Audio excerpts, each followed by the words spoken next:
Ճիշտ է, ես որպես տանհարց իրավունք չունեմ խոսելու, բայց եթե պապան չարթնանա, մենք ո՞նց ենք իմանալու ում ինչ է կտակում,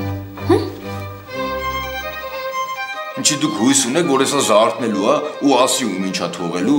արա այդքան միամիտ մի եղեք էլի։ Ամոթ չի,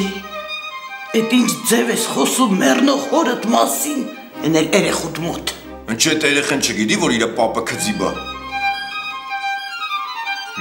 Լավ, թռի պապուդ մոտ սատկի նստի, հենց զարթնի արից հեն դու։ Լավ։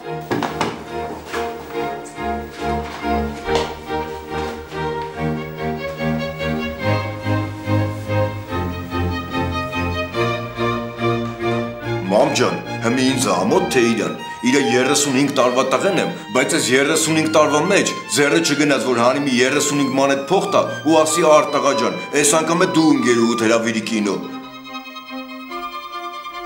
Տենց չի։ Ճիշտ է, մամ ջան, ես իրավունք չունեմ խոսելու, բայց դա տենց է, կինոյի փողը միշտ ես եմ տվել, բա։ Այդ քծիբություն չի։ Ճիշտ է, Գուրգենս մորած կոտ է, բայց քծիբ չի։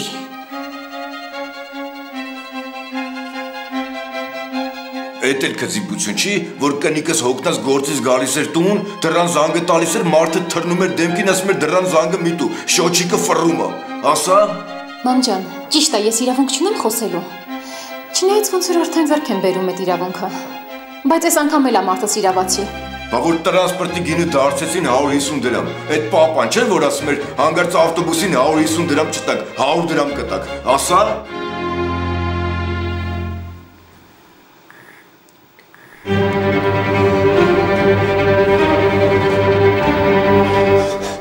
Պապին վերակացել ու ոնց որ զում ինչ-որ բան ասի։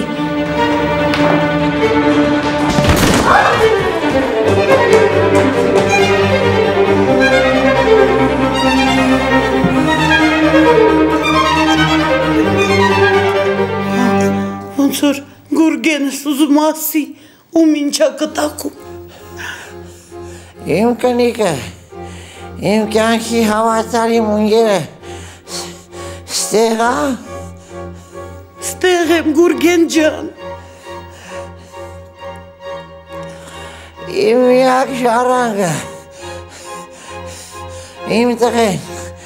ստեղ է։ Ժառանգ, հա, պապ ջան, ստեղ եմ։ Իմ խոնար, սիրելի հարսիկը, ստեղ է։ Հա, ստեղ եմ, պապ ջան։ Իսկ իմ թորնիկն էլ է ստեղ։ Ստեղ եմ, պապի ջան։ Սաղը ստեղ եք։ Հա, ստեղ ենք։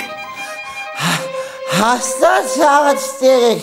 Ադե պապ ստեղ ենք։ Արա բավոր սաղը ստեղ եք։ Են կուխնյայ լուսեն չեք վարդ հողել, արա։